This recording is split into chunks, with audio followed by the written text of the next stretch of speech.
Oh my goodness, everybody. Welcome back to Only Stupid Answers. This is the show where we answer your questions about movies. A lot of movies this week, TV shows, comic books, maybe a dollop of video games. I'm your host, DJ Wooldridge. With me, as always, is Roxy Stryer. Good morning, Roxy.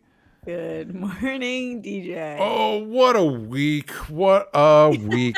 That's what I'm going to say.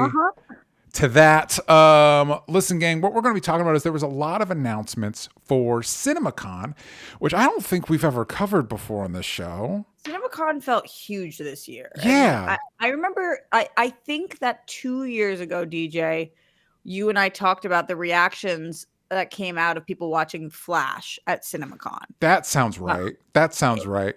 But that's the only other time I ever remember CinemaCon being a thing. And now it feels like CinemaCon has as much heat on it as Comic-Con. Yeah. Why? Was there a decision made? What happened? Maybe because Comic-Con has less heat on it. Maybe because of the time of year that it is. Like, April's a good time to kind of like kick off everything that's coming in the summer, which there's a lot of summer things. But a lot of these announcements are about 2028, so that doesn't make... And we'll talk about this in a little bit. If you're announcing this movie's coming out in 2027, at this point, it might as well be the year 3000. I mean, we'll see. Sure. It is so crazy how not capable my brain is of processing 2027 and beyond. Yeah. Even though that's only 2 years away, I'm like, I can't get there. Yeah, so, absolutely. When my brain tries to break that barrier, all that happens is it starts playing scenes from Mad Max Fury Road. And so it's like, well, we'll see. It doesn't feel real, and I don't know that it is real. We won't know until we get there. It's like everybody, the 4 Beatles in 2028 in that 1 month announcement. Yeah. And at first I was like, oh, that's so cool. How are they going to do tickets for that? How are they going to do that? How are we going to make it to 2028? We'll see. We'll even see if, listen, hopeful for movies. But first, we're going to talk about some comments you left on previous videos. One is from last week's video where we were talking about Avengers Doomsday casting. That was it. But one is from a Slash Pick video that specifically mentions Roxy. So we're going to get to that in a second. So first off, you will get there. You got to wait and see. The All Right Spider-Man says, my thing about the Thunderbolts cast showing up for Doomsday is they could be variants and still die in the Thunderbolts movie. I'm sure they just live, but it's possible. That's a good point, because I was surprised to see in the Doomsday announcement, Roxy, that we got basically the entire cast of Thunderbolts. Yeah. That I was like, well, I guess the suicide comparisons aren't completely apt because they're all going to be in this movie. Even all the people who were predicting who was going to die for sure, they were cast in the next movie. Yeah. But I think them being variants would be so weird. Agreed. I'm a little bummed. I don't know if you saw my post about this. I'm a little bummed that the first movie we're getting where the Avengers and the Fantastic Four and the X-Men will team up and they're all from different universes. That kind of bums me out, if I'm being honest. Yeah, I do hear you on that. I don't know. Part of me, not the variant question, but part of me is wondering what the chronological order of these things is. Like, just because we're getting movies in a certain order doesn't mean that that's the order that they're happening in. So that theoretically Thunderbolts could be happening after Doomsday? I don't know. I think that would be odd. But theoretically, I suppose, or at least parts. Like, I don't know. We could be jumping around in the timeline. Yeah, I'm also... like this announcement, all the cast members except Taskmaster at CinemaCon, all the cast showed up except whoever's playing Taskmaster. It's like, wow, that character's probably dead. I'm still holding out hope that it's a secret reveal that the actual person behind the mask is not who it was in Black Widow, but it's starting to be like, yeah, that character's probably just dead. Sorry for your loss. It's okay. It's okay. Clay Crawford says, I got curious and made a list of everyone under contract, superhero-wise, from recent projects, and just a couple more names from the X-Men original films. And even then, the list easily got to 35 plus names, let alone any crazy cameos. But this cast could get huge. How do you do that? How do you make a list of everybody under contract? I think that's the thing is I'm going to assume, and Clay, you can let us know in the comments, you can clarify. My understanding kind of is that they abandoned what they had been doing previously. So just because Oscar Isaac was in Moon Knight doesn't mean that he's obligated to multiple appearances as Moon Knight. You know, they kind of abandoned the we're signing you up for 5 projects. So I don't know. I'm wondering if these are people that we know are under contract or people that just have appeared, like Charlize Theron appeared in Doctor Strange. Does that necessarily mean she's under contract? She But could even appear in Doomsday. even Who if knows? even if it was the scenarios in which previously there had been reports like Chris Evans back in the day reported to sign on 6 movies or whatever.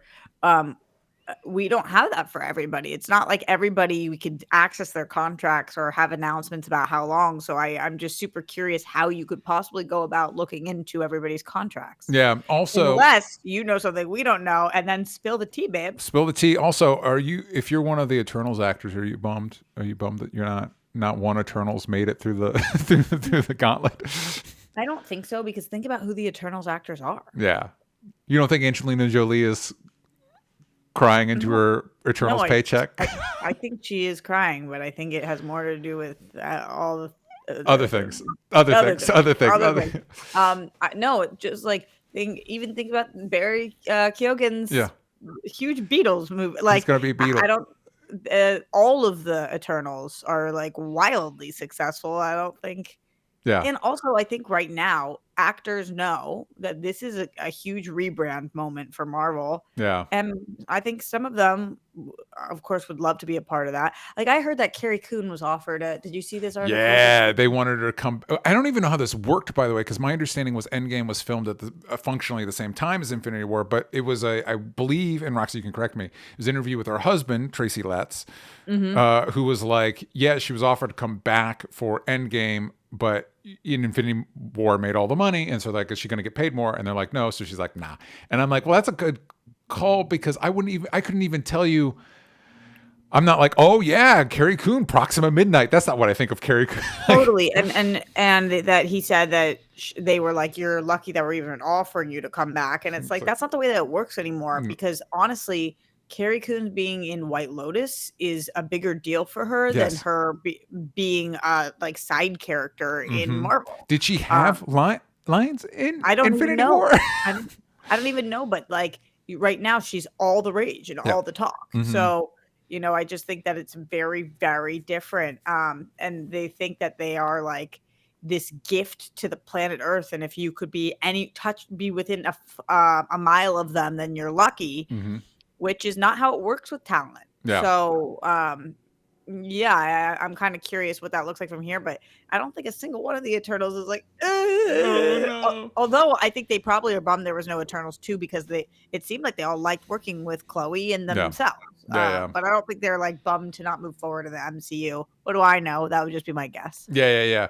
Leonard Kim says in the chat, listen, just give us Harry Styles. I know. That was the craziest tease we ever got from Marvel that never was spoken about again. Like, he really becoming at the end of Eternals, and everybody's like, holy shit, is that Harry Styles? We had a whole swath of those. JK. We had what's his face from Ted Lasso as Hercules. We had Charlize Theron as Clea, and it's like, are we going to get a follow up on any of those? On any of them? What was a bigger like tease? Joe Manganiello for DC or Harry Styles for Marvel that never came to fruition? This is me guessing, because obviously Harry Styles doesn't. I'm aware of him, but he's not like. I know he's much bigger than the space he takes up in my mind. So I'm going to assume Harry Styles, just because of the Harry Styles of it all. And also, if you recall, that was like a big blow up because somebody leaked that from a screening, and it impacted all of our Marvel screenings going forward. No, I don't remember what happened. Yeah, a guy went into an Eternal screening, came out of it, said Harry Styles is in it. And then it became like a big thing that impacted like when we were able to go to screenings and stuff like that. Like, who was it? The guy that leaked it, I don't know. I don't think it was somebody immediately in our circle. But yeah, so jumping over to my personal channel, where I have a show called Slash Pick, where we talk about slasher movies. It's a reaction show I do with Adam Plavick. We just did Friday the 13th Part 2, and one of the comments from LTRX says, great stuff, guys. Already loved this show before doing reaction to the films. I was on them no matter what, but dig this new format. I got to get up those views on Slash Pick. Yeah, the views are not good for Slash Pick, and Adam, I really love doing it, but if more of you could watch it, that'd be great. I have no weight to throw, but I'll mention it to when someone's on subject for sure. Where I hang, DJ, please mention you did this flick, Friday the 13th Part 2, to Roxy. Next time you guys do a show, I dig her She-Jack's reenactment of Ginny in the cabin going, Paul. Paul. Yeah. Paul. Uh-huh. That I now for every horror movie say that. Yes. Because it was so hysterical. Yeah, because they're treating Adam and I both react to it. It's like she's in a different room. Like you're doing nothing. Yeah. Paul. Yeah. It's like incredible. Yeah. I had so much fun with those movies, man. Oh, it's been really, really cool to become a horror fan. Yeah. Like I have always liked horror movies, but it's a little overwhelming by yourself to just figure out what to watch. Yes, agreed. But holy crap, it's so cool. But man, of all of them that I've seen so far, which I did the Nightmare on Elm Street movies, I did the Friday the 13th movies, I did the Purge movies, I've done the Final Destination movies. I love the Chucky franchise. I've told Chucky, you this. great. That's my franchise. Holy guacamole. Oh, we just did Happy Death Day. Happy Death Day is good. Happy Death Day. I want to say that Happy Death Day 2 is also good. You know, everybody in the comments is saying that I remind them a lot of that girl of Tree. Tree's the character's name. Why is she named Tree? I'm like, before she gets nicer or after? Yeah, please clarify which version. Happy Death Day is good. Obviously I like the Chucky movies, but you know that might be tainted because like that's my wife's favorite as well. What is your franchise? It's Evil Dead. It's just horror. Evil Dead, 1,000%. Evil Dead franchise. Evil Dead. Yeah, I can't believe I didn't name that. That's a great franchise. There's not a bad Evil Dead movie in my opinion. I love all of them. I can't believe how much I loved the most recent two. I was like, oh, they completely shift tone and design, and it was so cool. The one my wife and I just watched, because we'll go through a series, is we just did all the Final Destination movies, which she has a lot of nostalgia for, and they're fine. I do wish this is unusual because I don't normally want more of this in my horror movies, slasher movies. Explain what's because I'm confused about where are the visions coming from. Why are you getting the visions? If death's so pissy about you breaking the cycle, where are the visions coming from? And then it's death. Just give him a brain aneurysm. Who are these little Rube Goldberg deaths for? Who's other than us as the audience? Who is Death doing this for? Yeah, he's just like he's kind of like the Joker. I don't know. Yeah, he's just into it. Like, check this shit out. Watch this. I know in the most recent trailer, I'm gonna put glass in this ice. But your death, give him a heart attack, kill them. Some of the kills in that franchise are so above and beyond cool, though. Yeah, it's insane. We'll see. It is sick. We'll see with the new one called Bloodlines, which are Bloodlines a part of the Final Destination franchise? I guess they are now. We'll find out. But listen, speaking of movies. That's what it's titled? Yeah. Don't know why. Okay. It might be one of those, be careful what you wish for, DJ. They're like, no, we are going to explain it, but it's also going to be dumb. And it's like, okay, well. But speaking of movies, as Roxy and I talked about at the top, we had a CinemaCon. And so I didn't do an exhaustive all the things. And I don't know about you, Roxy. I'm not a huge fan of I'm going to describe to you what this trailer showed me. So I'm not going to do that. No, I had a hard time reading those articles too, where they're like, this is what everybody who was there got to see. And it was like, this does nothing for me. I don't care what I'm looking at. I can't. Yeah. I don't know how to emotionally feel about imagine the emotional disconnect from even this Superman footage, which we had, but the previous Superman trailer. Imagine the emotional disconnect between watching that trailer as opposed to somebody describing to you what happened. It's like, well, who cares? It's an expansion of the previous footage. Yeah, I don't. But then you see it and you're like, oh, I actually connect with this because I'm watching the thing. Anyway, so this is mostly going to be the big announcements and Roxy and I's thoughts on them. And then we did get to see the new Superman footage, which I'm actually really grateful that they dropped. Me too. For a variety of reasons. I can't wait to talk about that because I have some serious thoughts. Yeah. Same. Very excited for that movie. But first up, the big thing that put CinemaCon on the map for me is that we got an announcement for the title for the next Tom Holland Spider-Man movie. It is titled Spider-Man Brand New Day, and will be in theaters July 31st, 2026. And we got Daniel Cretton. Did I let me bring it up so I don't mess up the name. The director of Shang-Chi came out. And he's the one directing this movie. And he talked about it a little bit. And then Tom Holland did a message from the new Destin Daniel Cretton. Sorry about that. I think that's what you said. Good. Then never. I take my apology back. Did you read this comic book? Brand New Day. Yeah, I think I picked up a few issues. So the original Brand New Day, this was after Mephisto erased Peter Parker's marriage to Mary Jane from the Marvel Universe, and there was, let's say, a soft reboot of the Spider-Man franchise. I thought using Mephisto to get rid of the marriage to MJ was stupid, so I wasn't like hugely on board with this, but I did check out a few issues. There was probably my favorite Spider-Man writer, Joe Kelly, did a few issues in this that I was a big fan of, but I think it's fitting for this because we're in not the same, but a similar to leaving No Way Home. Everybody forgets about that Peter Parker exists, right? That was the offer going to that. So this is a fresh start. Well, although I forgot that Peter Parker is Spider-Man. But I think it was more than that. I think people even forget that Peter Parker is a person. Was that not was it just that they forget he's Spider-Man? Or I think because MJ and they don't know who he is. Yeah. That is a little, it's probably one of those Marvel plot points that it's not best to pull the thread on too much because he does apply for a GED. And if you cease to exist, how do you apply for a GED? But anyway, so we know Sadie Sink is going to be in the movie. I believe it's confirmed that Zendaya is returning, so who knows how much of a fresh start this is. But Roxy, what are you, based on the information we've been getting about this new Spider-Man and the title and all that, how you feeling? It seems to me, and correct me if I'm wrong, DJ, or if you feel that I'm wrong, that we had a Spider-Man trilogy, and now we're starting a new Spider-Man journey. That we closed out the trilogy, which I loved. Yeah. And now we're starting a new, I don't know whether it will be a trilogy or what, but a new journey. And as love shippers ships, of course, what you just mentioned is the most interesting portion of the entire thing to me. A lot of people believe that Sadie Sink is going to be the new love interest of Peter Parker. There's a lot of theories on who she's going to be. Yeah, people are real dedicated to her being Jean Grey, and it's like, is it just because she's a redhead? Is that the only reason?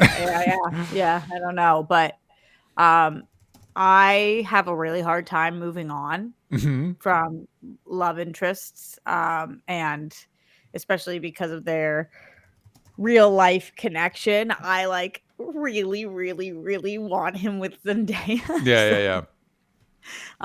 Which people are like, oh yeah, but eventually we could get back there again. And it's like, yeah, but what if I like him with Sadie Sink? I don't know. I'm feeling very conflicted about the love portion of this, but I'm excited. I think that it's cool from what I've heard about the comic, what they're basing this on. But the fact that it's like, we had all of the home movies and now they are making a clear statement. This is not the home. We're no longer home. We're left home. Coming home. There was no way home. We are now on a brand new day. So that's cool and exciting because, as you know, I've been pushing for hard reboots. So yeah. Well, I'm excited. We got in the Discord. If you want to either watch live and be part of the chat or ask questions on the Discord, you can do that as part of patreon.com/onlystupidanswers. Mike Joyce asks, Spider-Man has never really been on his own in the Spider-Man MCU movies yet. Do you hope that in Brand New Day, Spider-Man will be on his own and it'll be a more grounded story?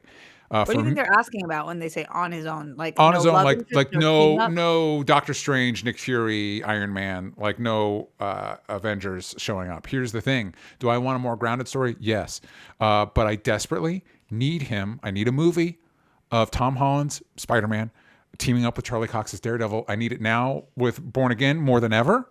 And so no, I don't. Here's all I need from Marvel. So to answer your question, Mike Joyce, no, I hope he's not on his own. As Roxy just pointed out, we left one trilogy where he hung out with Iron Man, Nick Fury, and Doctor Strange. I would TJ's wish list. I want another trilogy where a movie where he hangs out with Daredevil, a movie where he hangs out with the Fantastic Four, and a movie where he hangs out with X-Men, and then I'll be good. Then I'll have everything I need from this. I kind of can't picture them having him completely on his own in this. You think there's gonna be no cameos? Because that's kind of the point. I imagine that's kind of like what Sony wants out of the deal, right? They want an Avenger to show up. Right. Yeah, man, I just think he's not on his own, so it's hard to answer that question because I don't think that is where we're gonna go with this. But it is, as you were saying, Born Again, which I hadn't put two and two together. It is interesting that here I have been sitting like reboot for the kids, let new audiences in, and these titles are Born Again and Brand New Day, and this is them trying to say like new era. Yeah. I hope I like the new era. I hope so too. I will say, far, so good. When I brought up Destin Daniel Cretton to just confirm the name, the trailer for Shang-Chi's playing, and it's all the best fight scenes. And I'm like, the fight scenes are probably going to be pretty cool, pretty bitchin' and Spider-Man Brand New Day. So I'm excited for that. There's rumors that the villain will be Chameleon, which I think is lame, but we'll see. I mean, could be cool. And I will say with Sadie Sink being the new love interest, it's possible. I just looked it up. It would be Chameleon like what we just saw, but different. Actor, one presumes. Yeah, and maybe that's why I feel stinky about Chameleon is he was just in a bad movie, a movie I didn't like. Yeah, but he did look kind of cool. He did look kind of cool. Yeah. And I'll just say that I was a little questioning with the idea of Sadie Sink as a love interest because Tom Holland was playing a high schooler 10 years ago, and Sadie Sink's currently playing a high schooler in Stranger Days. So there's a little bit of a thing. How old are they? He was born in 96. She was born in 2002. So it's not like bad. It's not a huge age gap. She was born in 2002? Yeah. Is she 5? She's a baby. She's a little baby. Yeah, but that's so crazy that she's over 20 years old and could be born in 2002. That's so wild. Seth Virtual Ruin asks, the films that came out between Infinity War and Endgame were prequels set before Infinity War. Do you think the Brand New Day, taking place after Doomsday but before Secret Wars, will make the events of the movie feel like a side quest, like a ticking clock is hovering over the characters that they're ignoring? Yeah, so I don't know that the events, I don't think we've confirmed where the events of Brand New Day take place. I've heard reports that it's taking place during Doomsday. Like, Doomsday's happening over here. Meanwhile, with Spider-Man.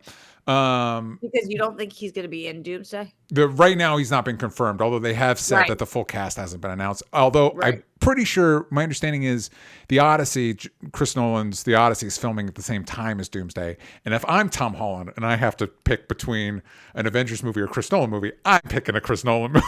Yeah, but I really think that he's going to be in Doomsday.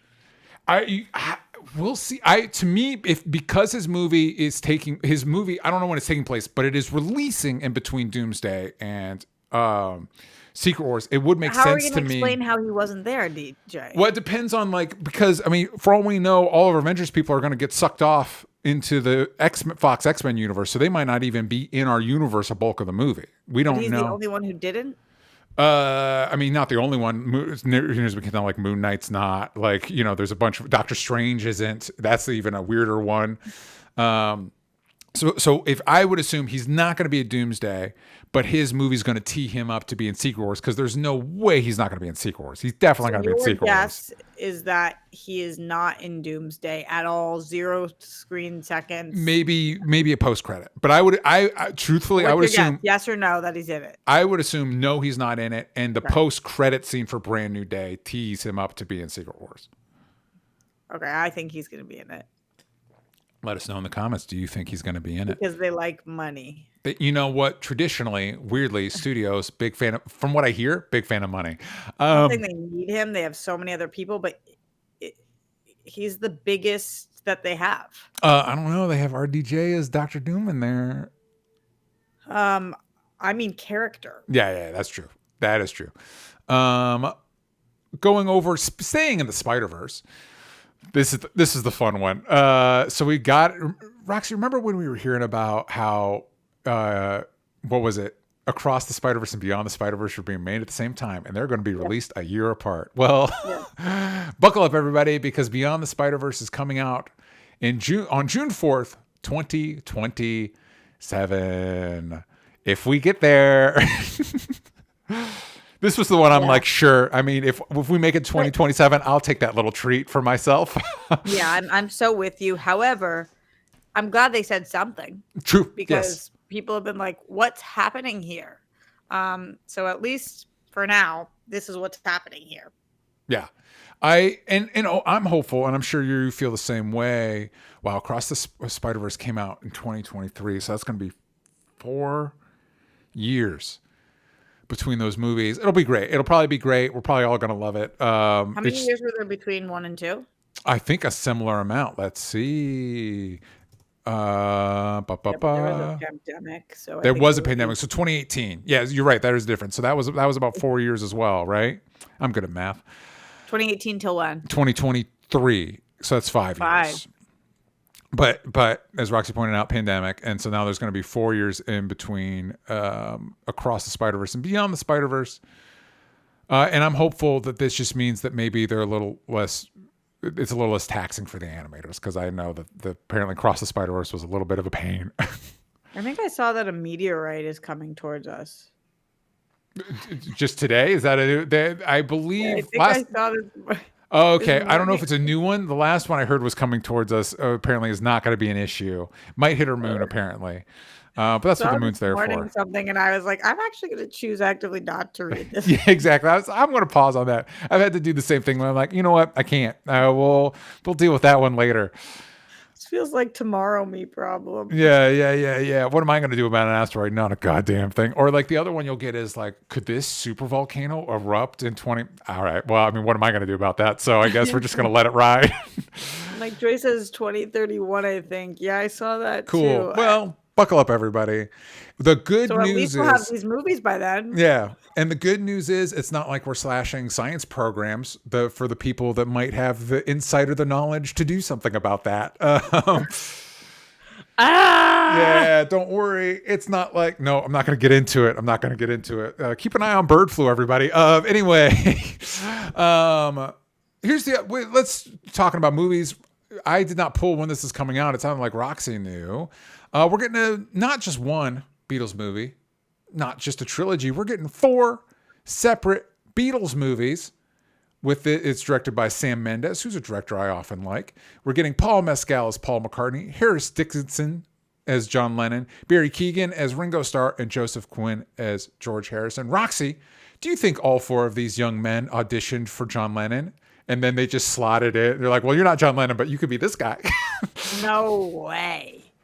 There's no way you're Barry and you're thinking you're John Lennon. Are you sure about that? He's Saltburn. Maybe he could be John Lennon.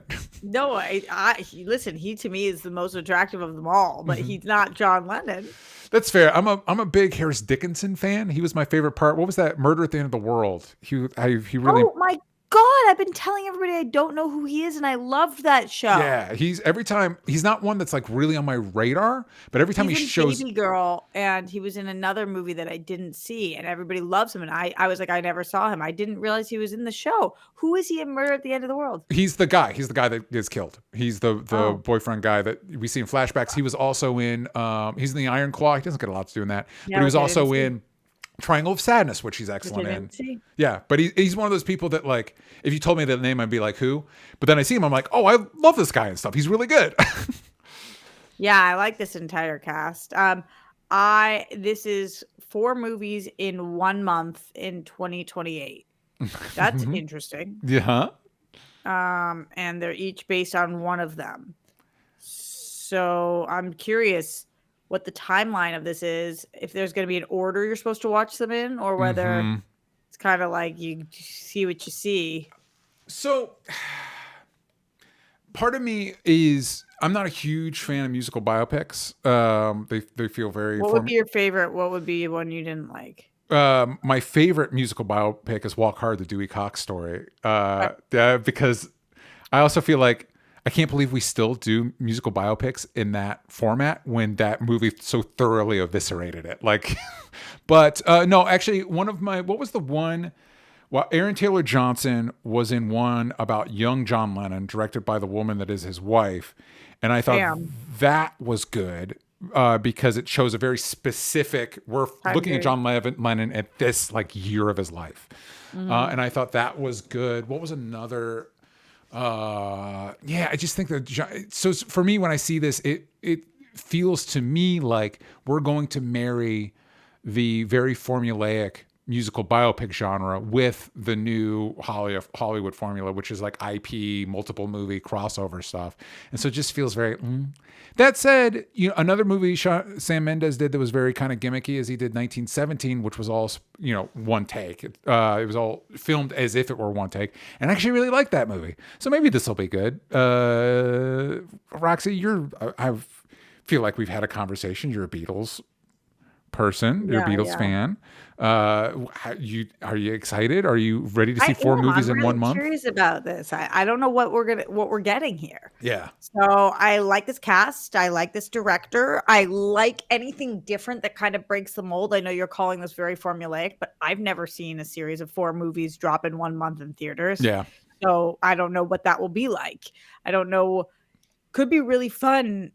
Maybe you sit there for 4 movies in a row with a Mm-hmm. group of friends, or Mm-hmm. maybe you go once a week, appointment viewing, like you would watch a show, but Yeah. in theaters. I don't know what it's going to be, Yeah. but it's cool to think about. It can't be the new norm because our wallets can't handle it. Yeah. But I would be excited for this, and I think that all 4 of the Beatles have really interesting stories. So, and I happen to love music biopics. Yeah. I love the genre. I'm trying to think of music biopics that I didn't like. I didn't love The Dirt. That one didn't work for me as Mm-hmm. well, which is the Motley Crue one. Um, but I loved Bohemian Rhapsody. I loved The Doors. I loved Elvis. I Yeah. love Elvis was wild. I'll give Elvis points because of the Baz Luhrmann, maximalist, everything to the biggest extent. Yeah, I really tend to like music biopics. Yeah. So I think that a lot of them take huge creative liberties. So it's not the same as watching a doc on somebody. I usually prefer music docs Yeah. because like Amy, or there's a lot of really great ones that um teach you about the artists that you love. That's not what biopics are. They Mm-hmm. are entertainment that happens to star songs Yeah. from the artists that you love, but takes huge swings and liberties. But I really like them. So this is totally up my alley. I'm not the biggest Beatles fan in the world in terms of, there are people who could tell you every single thing about the Beatles, but I am a pretty big Beatles fan. I Yeah. watch the Get Back. I keep up to date with media on the Beatles. So this is for me for sure. Yeah. And I was just also thinking there was a Bob Dylan biopic before the one that came out last year. It's like, you were Oh, I never really here. liked Complete Unknown also. Yeah, but there was one. It's like there's a lot of movies that have a title similar to "You Were Never Here," "I'm Not Here," da da da. One of those. But anyway, it was Bob Dylan, but I think it was 4 or 5 different actors, including Kate Blanchett, all portrayed him at different stages of his life. And I thought that was Yeah. Oh, interesting. yeah, yeah. I thought that was an That's my favorite interesting one. exploration of the format. I'm really excited for the Bruce Springsteen one. I heard that the footage for that looked really good. Dope. I wasn't able to see it, but the CinemaCon people were able Mhm. to see a little bit of that. Those Grammy CinemaCon Allen people. White. Do we need to Yeah. try and get into CinemaCon next year? Is that I don't know. It's like does kind of seem like the thing. Like I only had 2 friends that were there. Or maybe I had more, but Jeff Snyder and Coy Jandro, who were consistently like tweeting out and Mhm. Instagram storying.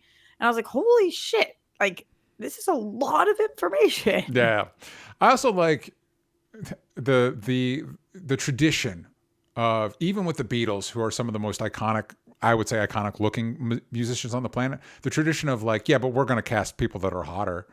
And I would be like, hotter than the Beatles? It's like, no, yeah, these guys, yeah, they are. These are all pretty attractive guys. But these are kind of the it boys of this time, which I do think was smart of them to do, because how the do you cast for the Beatles? Yeah. They're the biggest band of all time. Yep. I don't even know if that's a disputable thought. Yeah, I agree. Well, we'll stay tuned for that. Here's one DJ. Well, you know what? I was going to say DJ's excited for. DJ's excited for most of this. Part of this he's a little on the fence about. We're getting new John Wick movies, baby. The one I'm on the fence about is they've announced that they're doing John Wick Chapter 5. And gang, y'all know I love the John Wick movies. I love Keanu Reeves. But I also thought John Wick 4 was kind of perfect and kind of a perfect ending. Like you guys nailed the dismount. And then they're like, but we're going back. It's like, no, you did it. You nailed the dismount. Stay off the bar. You're done. You did it. You're done. So I'm a little nervous about that. But we're also getting a movie following Kane, who was the blind fighter played by Donnie Yen. And 4, we're getting a spinoff not only starring Donnie Yen, but directed by Donnie Yen. I do not know if it's his directorial debut. I doubt it. He probably did some Chinese action films. We're also getting an anime prequel movie that, if anybody watched the John Wick movies, knows that a big plot point is that prior to the events of John Wick 1, to get out of the world of the high table and all that, John Wick had to do an impossible task. And so we're going to finally see that, but instead of it being live action, it's going to be an anime movie, which I think makes it sound like that's going to be epic and cool. There's going to be a reason we couldn't do it in live action and why we're doing it in anime. So those I'm very excited about. And will I go see John Wick Chapter 5? You know I will. Will I probably at least like it? Yeah, probably. But John Wick 4 was so good. Roxy, how are you feeling about the John Wick universe expanding? I like all the John Wick movies. I am a big John Wick girl as well. And I am kind of a believer in, even though I do agree with you that the fourth one ended really perfectly, whatever this could be won't destroy how the fourth one ended for me. So if I don't like this, I'll just pretend it doesn't exist. That guy did with the latest 2 Indiana Jones movies. I'm like, nope, Indiana Jones is a trilogy. The end. Yeah, we're allowed to do that. It doesn't get rid of the ones that we love. So I'm excited for this. I think that they are just so much fun to watch. Yeah. That I'm looking forward to that. I also, for Real Rejects, watched the Ip Man movies for the first time last year. I think I've only seen the first one, but it's very good. Oh my God. Yeah. I mean, oh my God. Yeah. So I'm on like a huge Donnie kick right now. So that's cool. Obviously, the one of these that excites me the least. Yeah, I understand. And I'm sorry, but I think the coolest part of watching the John Wick movies is seeing the people do the things. Mm-hmm. I love watching them contort their bodies and go absolutely batshit crazy on each other. So this in animation, just I probably won't even watch it. That's a bummer. I'm excited for it, and I think they could do something cool with, as Mike Joy said in the comments. We never saw his body at the end of John Wick 4, which, for spoilers for John Wick 4, the implication is that he is dead. However, we do not see the body. I fully expected to watch the movie, and it's like, here's where we pan over to see that he's still alive, but they never did it. But we are getting 5. That doesn't necessarily mean it does take place after the 4th movie. It could be set sometime before. But I do think it would be cool if, just because poor Keanu Reeves is not getting any younger, how many times can we throw this poor man downstairs? Like, how can we? How old is Keanu Reeves? And he's so I don't know. We can look it up. And he's so dedicated. Part of what I think makes the John Wick movies and most Keanu Reeves movies work is how much he throws them into it. I'm going to say 50 something. He was born in 64. I'm not good enough with math. 60 years old. What? He's 60. Good for him. Wow, man, Donnie Yen's only 1 year older than he is. And Donnie Yen moved like a goddamn master in that. Yeah. But what I kind of hope I would do. This year he's going to be 61. That's insane. That's crazy. If I were doing John Wick 5, I would say it'll come out in like 5 to 10 years, and we're going to do an old man John Wick. Like, he's older. We acknowledge that, like, maybe he can't move like he used to, and we lone wolf and cub that shit, and we give him like a protege. I think that would be cool. And I just looked it up. Donnie Yen has directed at least 7 previous projects. It looks like they're all Hong Kong films that I have not seen, but I will probably watch because they're probably pretty goddamn good. What do you think about the fact that they didn't announce a sequel to Ballerina? We'll see. I know that one went through some of the footage I've heard good things about. But I know that went through extensive reshoots, so maybe they're feeling a little shaky about it, which is a bummer. I'm going to watch that shit. I want to check it out. Yeah, me too. Last last thing we're going to dive into. There was a bunch of other announcements. I know Leonard Kim said, what is an announcement that you think was surprisingly good? The more I see of Lilo and Stitch, the more I feel excited for it. That extended look was adorable. I did watch the Lilo and Stitch thing. I don't care. I don't, it's not, and it's not like, oh, Lilo and Stitch. It's just, I didn't grow up with Lilo. My sister's a huge Lilo and Stitch fan. I hope she's excited for it. I hope everybody that likes Lilo and Stitch is like amped for this movie. It just doesn't move the needle for me. But to that point, What's Roxy, the age gap between you guys? 7 years. Yeah, so it's just a different. It looked cute. I already don't really love the live action Disney remakes. Although my wife and I did just watch Mufasa, and it didn't suck. That actually wasn't too bad. Oh, I didn't see it. Yeah, it actually wasn't too bad. But but to that question, before we're going to talk about the Superman trailer, but before we get into that, Roxy, was there anything that you're like, oh, I'm surprised that I'm interested in this? Something that you caught you off guard, maybe? No. Something that surprised me that I was excited about is how many announcements at CinemaCon were not superhero related. It was cool to see how many drama big movies that I was stoked for with great directors that I love were announced that were getting a lot of buzz. That was cool to see. There was a ton of different announcements, like Aronofsky's next movie. Like there was really cool movies that I'm intrigued by that usually at like a Comic-Con you don't get those kind of announcements. Yeah, it's more like genre stuff. So I thought that was cool that they kept announcing these movies that are not nerdy movies, however you want to call it. What is Aronofsky's next movie? Because I always like his stuff. And it wasn't just him. There was like a lot of announcements that I just kept seeing with really cool looking casts and Yeah, I'm going to watch this. I'm going to watch this. It looks like it's Caught Stealing. Yeah, what? That's what it's called. I don't think I've seen an Aronofsky movie I didn't like. I know there's some controversy around a few of them. I've liked every Aronofsky movie I've seen.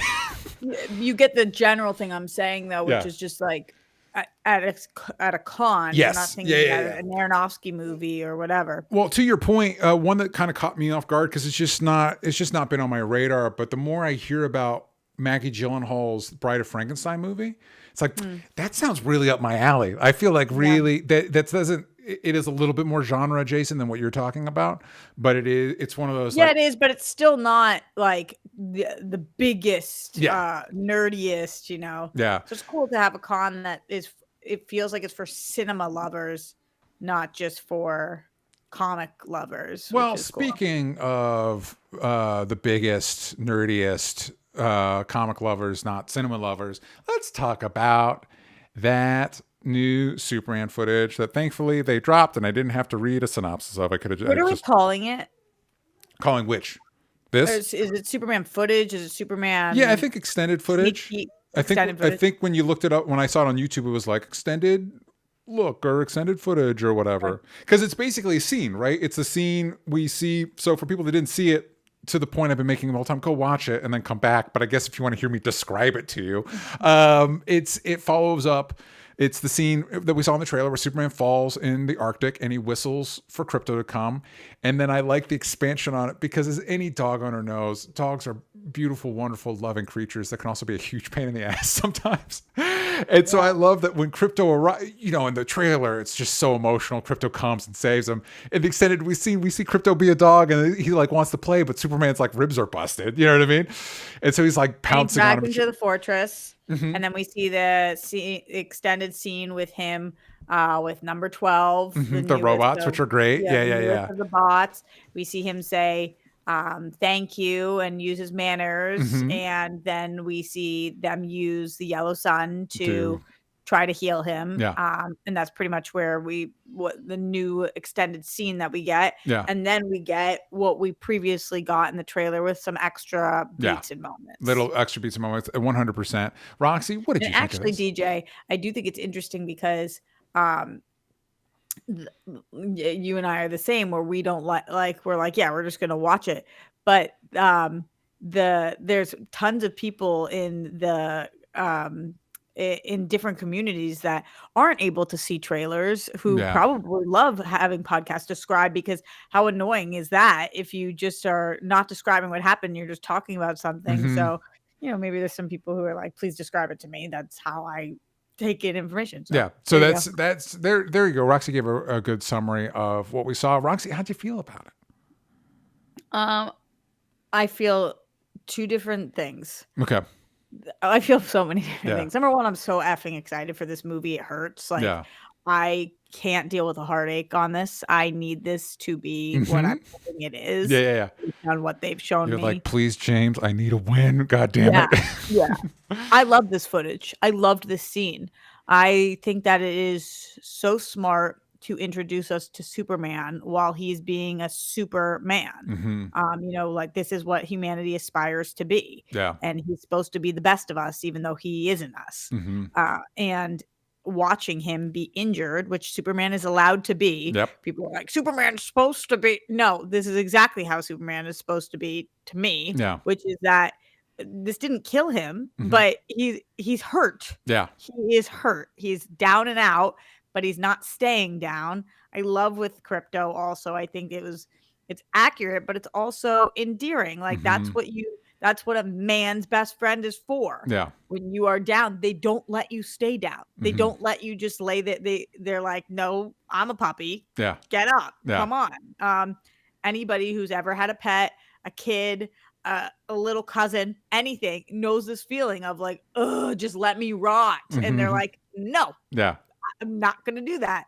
I loved the way the fortress looked. I love the way the fortress sounded. Hmm. I thought that the sound design was really cool on when it was coming to life, but also on when we're using the yellow sun inside, and you kind of hear like the cracking, the Yeah. crackling of the frozenness. Yeah. I thought that was sick.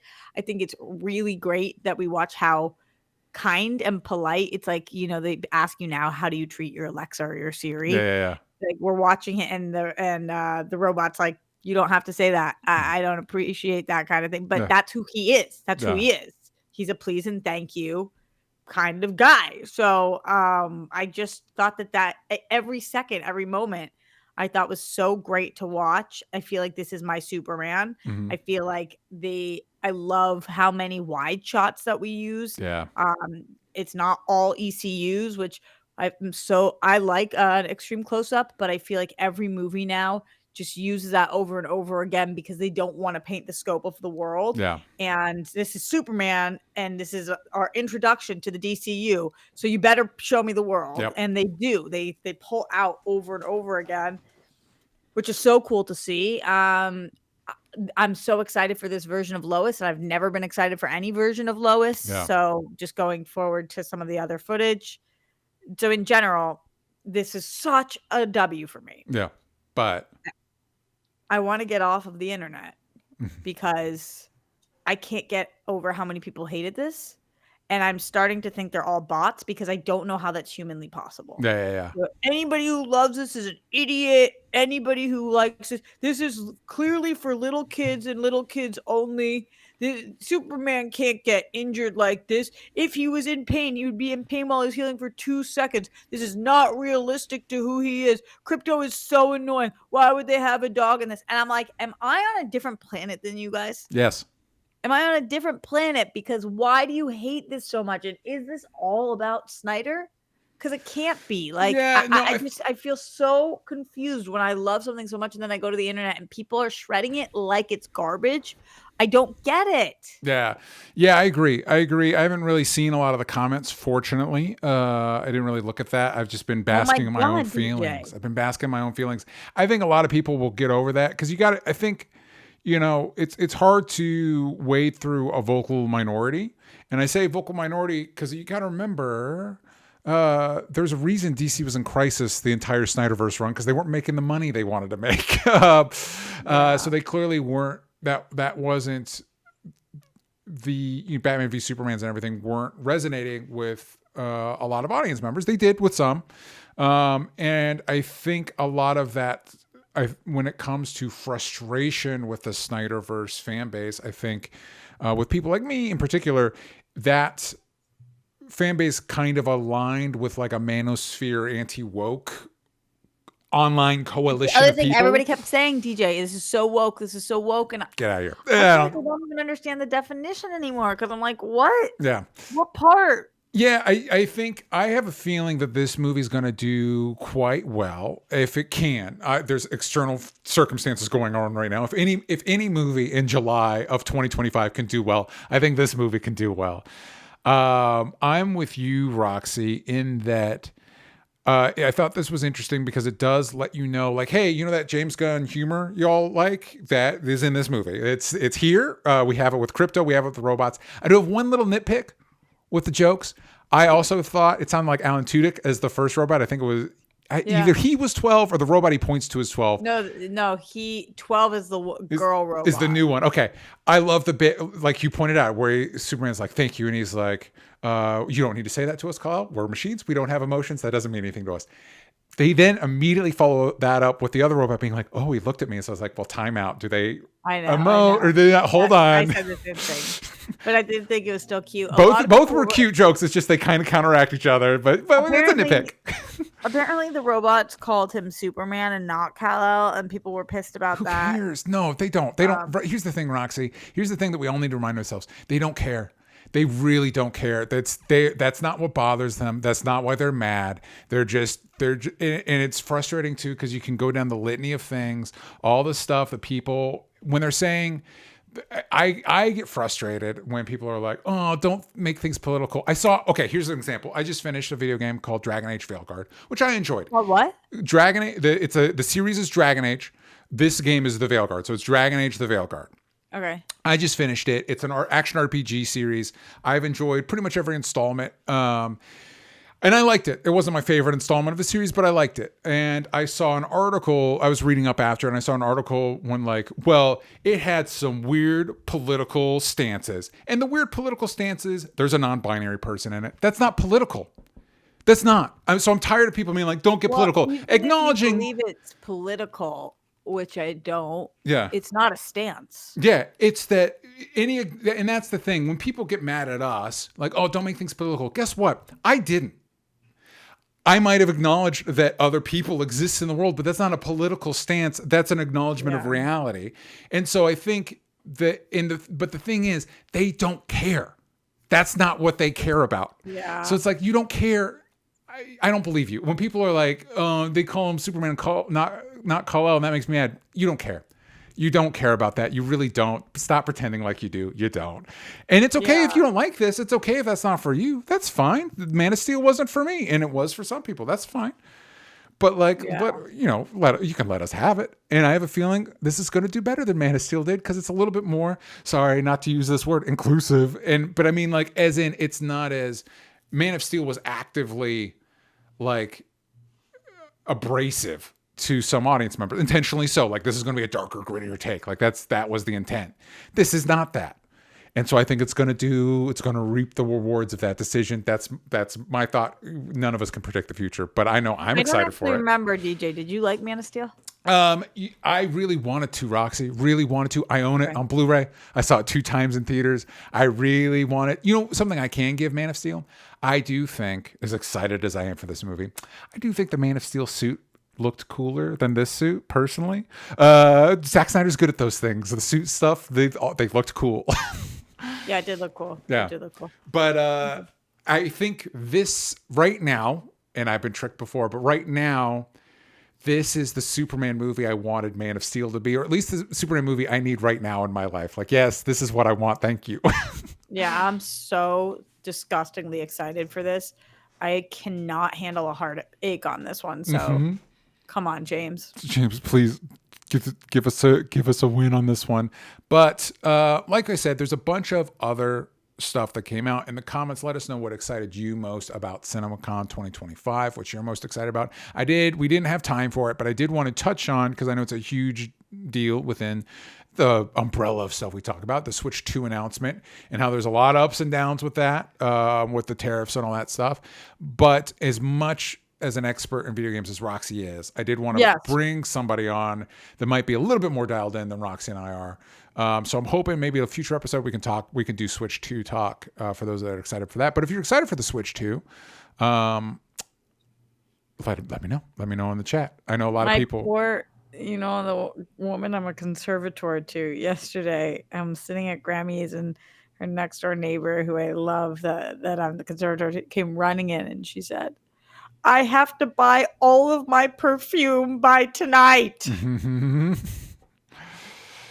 And obviously I knew exactly what she was talking about. And I was like, this is affecting everybody. Well, Like, yeah, because the big criticism there was a few criticisms I saw for the Switch 2, but there was a lot of complaint was, I might have the price point here because we were going to talk about it. Yeah, it's $450 for the base system, $500 for a base system in the game. And people were upset with the price of it compared to what you're getting. To like, is there a drastic enough improvement from the Switch 1 to Switch 2 to warrant this price hike? And what we're now finding out is they were actually this because this announcement happened the day of the tariff announcement. They were like anticipating that in their price hike, but then it was still all the tariff stuff was so egregious. They're like, actually, pre-orders are on hold now because this is so crazy. We need to figure this out. how much is the Switch 1? The Switch 1, I want to say it's a couple hundred. I had a whole graph here. Let's see if it has the numbers. The original Switch looks like it was about $250, $300. Switch 2 is upwards of $450 to $500. Barring for inflation, it's not the most expensive, but like actual unit price, it's the most expensive. Wow, systems are so expensive. Well, especially since Switch is the least expensive of them, weirdly, because that's not what they don't market the Switch as like, here's the beast, here's the most powerful system. Do you own this? I own a Switch. Will I be getting a Switch 2? Probably eventually, but not immediately. But the good news is, if like the rest of us, you're confused about those tariff numbers, it seems like they got it through a chat bot. That's how they determine the numbers. But anyway, that's not the show. That is good news, DJ. Yeah, that's not the show this is. Don't make things political. I don't want to. Spoiler alert, guys. I don't want to. They're buy all my perfume. They're making all of us care about it. It's not my fault. Don't blame me. Where are my eggs? For real. Hey, listen. We'll all be thanking them for this when the next the next Little Mermaid is white again. Anyway, thank goodness. Time. Oh my goodness. There were no white princesses for me to follow. Ever. I saw a post, somebody shared a post where like, this is why everybody hated Frozen, because of wokeness. It's like, wow, talk about somebody living in a different reality. You think people hated Frozen? Yeah. Anyway. A mermaid could not possibly be anything other than white. Yep. She lives in the sun all the time underwater. She's got to be white. Gang, Roxy, where can the gang find what you're working on? Yeah, you guys can find me everywhere at Roxy Stryer. We just did our final episode of World Girls Ever. What? I know. We're closing it out, so you can go check that one out. And that means that I'm going to be taking over Wednesday nights on Live at the Roxy on my channel. So you can check me out over there. Check that out. You can follow me at DJ Talks Trash everywhere where it matters, including Blue Sky, where you can also, we determined how we're going to do this. But on Blue Sky... Keep the vowels in, stupid. Boom. We'll get there. We'll figure it out. Anyway, follow Only Stupid Answers, and we'll see you all next time. Bye-bye, everybody.